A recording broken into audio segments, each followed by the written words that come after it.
आज हम पढ़ने जा रहे हैं कौन सा मोशन, प्रोजेक्टाइल मोशन। चैप्टर आपका रहता है भाई साहब, कौन सा चैप्टर रहता है? Motion in a plane. कौन सा रहता है भाई? Motion in a plane. तो मोशन इन अ प्लेन यानी कि सर प्लेन में कैसे होगा। तो उसके अंदर जो सबसे पहला टॉपिक आता है जो दुखी करता है लोगों को, वो कौन सा है? प्रोजेक्टाइल। क्या है? प्रोजेक्टाइल। ठीक है। तो प्रोजेक्टाइल मोशन आपका क्या कहता है?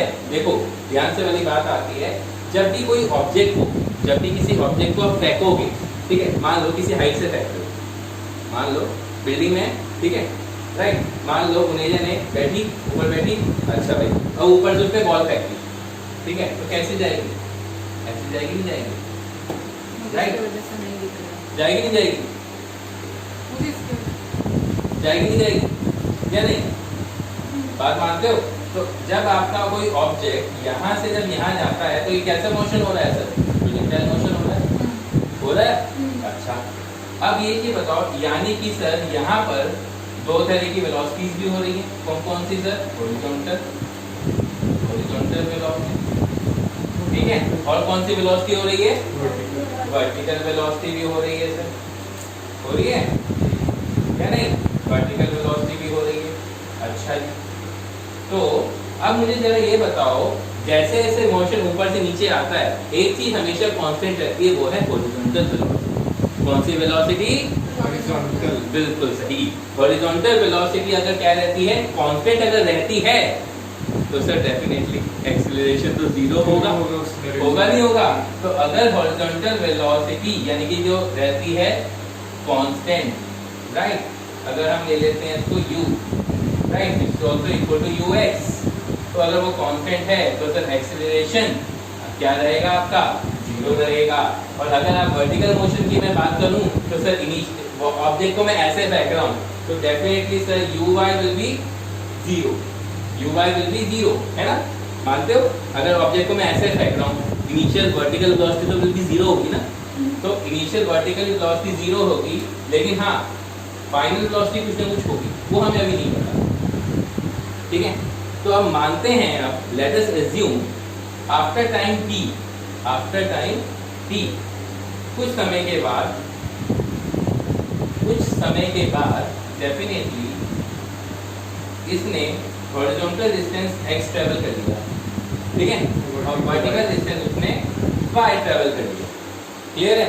हॉरिजॉन्टल डिस्टेंस उसने x ट्रेवल कर लिया और वर्टिकल डिस्टेंस उसने कितना ट्रेवल कर लिया? y। लेट अस अज्यूम, तो सर हॉरिजॉन्टल डिस्टेंस याद है? Equation of motion, second equation of motion सभी को याद है, h = ut + half at²। तो हॉरिजॉन्टल डिस्टेंस ने कितना ट्रेवल किया? x, horizontal velocity ut plus half ax/c²। Sir acceleration भी तो मैं हॉरिजॉन्टल वाला ही दूंगा, है ना? तो ax विल बी जीरो, तो x = ut सिंपली आ गया सर। यानी कि टाइम कितना आ गया सर? x/u। यानी कि सर इतने टाइम में डेफिनेटली उसने वर्टिकल मोशन भी ट्रेवल किया है, राइट, इतने ही टाइम में उसने वर्टिकल डिस्टेंस भी तो ट्रेवल किया है, नहीं किया है? तो सर यही चीज अगर मैं बताऊं, वर्टिकल डिस्टेंस तो y उसने ट्रेवल किया है, uy सर जीरो है, जीरो प्लस वर्टिकल है तो एक्सीलरेशन क्या होगा? एक्सीलरेशन ड्यू टू ग्रेविटी, क्योंकि बॉडी ऊपर से नीचे आ रही है, सही है ना भाई? तो हाफ g/t², सही है, हाफ g/t²। तो वर्टिकल डिस्टेंस कितना हो गया? तो sir y = half g, t की वैल्यू डाल देता हूँ, कितना आएगा? x² तो आप सर नोटिस कर लो एक बात, हाफ g/u², इसको मैं रख देता हूँ एक कांस्टेंट, जो कि कितना आएगा? y = kx²। और इसी को बोलते हैं, आप देख रहे हो सर, ये मेरी कौन सी वेलोसिटी है? Projectile velocity. यानी कि जो मेरा जो मोशन हो रहा है वो कौन सा मोशन हो रहा है? प्रोजेक्टाइल हो रहा है। पैराबोलिक पाथ की इक्वेशन आ रही है सर, साफ दिख रही है, पैराबोलिक इक्वेशन है ये, पता है ना? पैराबोलिक इक्वेशन, पैराबोला आप मैथ्स में पढ़ते हो, ये देखो जो कर्व रहते हैं पैराबोलिक ऐसा रहता है, राइट, या फिर ऐसा भी होता है, राइट, ऐसा भी होता है भाई, ऐसा भी होता है, ठीक है? क्लियर है बेटा? तो ये मेरी हो गई इक्वेशन ऑफ ट्रेजेक्टरी या इक्वेशन ऑफ पाथ। ये क्या होगी मेरी इक्वेशन ऑफ पाथ। सही है। अब यहाँ से हम चीजें रटेंगे नहीं। क्या होता है मैक्सिमम जगह आपको फॉर्मूले रटवा दिए जाते हैं, सर टाइम ये है, टाइम ऑफ फ्लाइट ये है, हॉरिजॉन्टल रेंज ये है। नहीं भाई, हमें नहीं रखना। हम चीज़ों को समझेंगे, हम अच्छे से देखेंगे कि आता कैसे है। वो कोई बड़ी बात नहीं है, 1 सेकंड लगती है। बेसिक से हमेशा ध्यान रहने वाला है, कभी फॉर्मूले ध्यान नहीं रहने वाले। तो आता कैसे है, अब जैसे इक्वेशन हमें याद रहती है बचपन से, तो यही इक्वेशन को हम यूज करेंगे। तीनों equation of motion, s = ut + ½ at², v² = u² + 2as, और तीसरी होती है v = u + at। ठीक है, ये तीनों इक्वेशन ऑफ मोशन है। बेसिकली हम वही यूज करेंगे। तो सबसे पहले हम निकालने जा रहे हैं टाइम ऑफ फ्लाइट। मतलब सर पहली चीज हम क्या निकालने जा रहे हैं, t।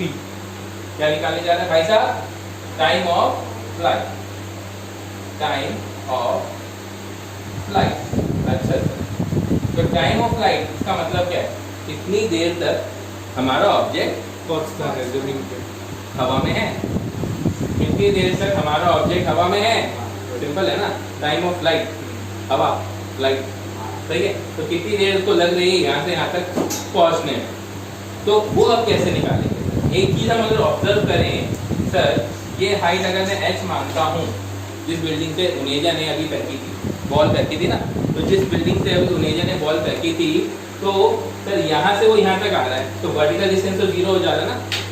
मतलब टोटल डिस्टेंस कितना कवर कर रहा है, वो h कवर कर रहा है। यहाँ से वो यहाँ तक आ रहा है, तो वर्टिकल डिस्टेंस ने कितना कवर किया, h। सही है।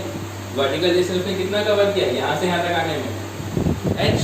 सिंपल सा फंडा है, दिख रहा है ना। हाँ। तो इक्वेशन ऑफ मोशन फिर दोबारा से लगाऊंगा मैं, h = इनिशियल वेलोसिटी सरफेस 0 है, वर्टिकल तो u/t + ½ g_t²। तो h = 0 + ½ g_t²। भाई t यहाँ पे क्या है सर, टोटल टाइम ले लेते हैं, तो t²। तो कितना आ गया सर, ये तो खुशी की बात हो गई सर, लो जी आंसर आ गया सर ये तो ये देखो टोटल टाइम ऑफ फ्लाइट। बस ध्यान रखना, ये फॉर्मूला याद नहीं रखना, याद रखते हो अच्छी बात है, मुझे कोई दिक्कत नहीं है, लेकिन आपको ध्यान रखना ये प्रोसेस क्या था, कैसे वो निकला था, कैसे हम निकाल सकते हैं, हो क्या रहा है इसके अंदर, इस प्रॉब्लम के अंदर हो क्या रहा है। ऑब्जेक्ट यहाँ से यहाँ आ रहा है, तो देखो ना सर वर्टिकल डिस्टेंस 0 हो रहा है, तो यानी कि वर्टिकल डिस्टेंस यहाँ से लेकर यहाँ तक आके उसने कितना डिस्टेंस कवर किया है, h। यहाँ से यहाँ तक वर्टिकल डिस्टेंस कितना कवर किया है, h। तो अगर h कवर किया है तो h = u/t + ½ g_t²। और t क्या है, यहाँ से यहाँ तक का टोटल टाइम, कितना समय ले रहा है, तो आगे से टाइम ऑफ फ्लाइट। फंडा क्लियर है, ठीक है। तो प्रोजेक्टाइल आप देख रहे हो, तो प्रोजेक्टाइल मोशन हो रहा है, ये देखो ऐसे, राइट। ये है हमारा टाइम ऑफ फ्लाइट, क्लियर। अच्छा जी, अब हम दूसरी चीज बात करते हैं, राइट। अब हम एक और चीज बात करते हैं, क्या बात करते हैं सर, एक और चीज। चलो अब हम बात करेंगे टाइम ऑफ फ्लाइट के बाद we will talk about horizontal range. We will talk about horizontal range. Sir horizontal range मतलब ये कितना इसने यहाँ से लेकर यहाँ तक ट्रेवल किया, तो यूपी ने यहाँ से लेकर यहाँ तक। सही सही बात है, बिल्कुल सही बात है दीक्षांत। तो x = यानी कि हॉरिजॉन्टल डिस्टेंस अगर मैं r मानता हूँ पूरा यहाँ से यहाँ तक, सर हॉरिजॉन्टल वेलोसिटी वो तो कांस्टेंट ही है, और टोटल टाइम कैपिटल T। तो u × कैपिटल T कितना है सर, √2h/g। हो गया सर, लो खुशी की बात, लो आ गया सर, कोई फॉर्मूला याद करने की जरूरत ही नहीं, बेसिक्स पता है मुझे। Distance = speed × time. फंडा क्लियर। अच्छा, अब हम बात कर रहे हैं इसी के साथ we will talk about velocity. Sir अब एक पॉइंट पर मान लेते हैं, यहाँ तक सब क्लियर है ना, सब क्लियर है। अब अगर मैं एक पॉइंट पे ले लेता हूँ हमेशा, इस पॉइंट पे वेलोसिटी निकालनी है, तो सर डेफिनेटली वो टेंजेंट पे होगी, डायरेक्शन अगर मैं उसकी लूँ, राइट, टेंजेंट होगी। तो इस पॉइंट पर सर दोनों होंगी, vx भी होगी और vy भी होगी, होगा, vx भी होगी और vy भी होगी। तो मान लेता हूँ sir it makes an angle beta with the horizontal, it makes an angle beta, ये डायरेक्शन भी बताएगा, और ये मेरी रिजल्टेंट तो सर रिजल्टेंट वेलोसिटी हम कैसे फाइंड आउट करते हैं? गली के बच्चे को भी पता है भाई। तो vx square plus vy square, vx square plus vy square, ठीक है। अच्छा vx तो सर आपको पता ही है वो कौन सी है, जो इनिशियल वेलोसिटी थी वही है, vx तो सेम ही है। तो कितना आएगा u स्क्वायर, और vy सर हम अलग से निकाल सकते हैं final velocity v is equal to uy plus gt, निकाल सकते हैं नहीं? और uy तो सर 0 है प्लस gt, तो vy आ गया सर, देखो बचपन वाली चीजें ही हैं, तो g square into t square, तो ये मेरा बन गया वेलोसिटी, सही है। ये मेरा बन गया वेलोसिटी, रिजल्टेंट वेलोसिटी फाइनली, ठीक है। ये मेरा क्या बन गया सर? Resultant velocity. अच्छा अब अगर हम बात करें, if we talk about that is, अब फाइनल चीज बात रह गई है सर, उसकी डायरेक्शन क्या होगी? सर डायरेक्शन बड़ा सिंपल है, आप क्या बात करते हो, tan beta is equal to perpendicular upon base, perpendicular upon base. देखो ना sir, tan beta perpendicular upon base है या नहीं होने जा, है नहीं है? tan बीटा, tan डायरेक्शन हमें निकालनी है सर, क्या निकालनी है हमें? डायरेक्शन निकालनी है। तो tan बीटा क्या होगा? परपेंडिकुलर अपॉन बेस, तो vy upon vx, vy upon vx, okay. तो vy कितना है, अभी भी निकाला था सर, gt, और vx कितना है सर, u। तो इस तरीके से आप इसकी डायरेक्शन भी निकाल सकते हो, निकाल सकते हो।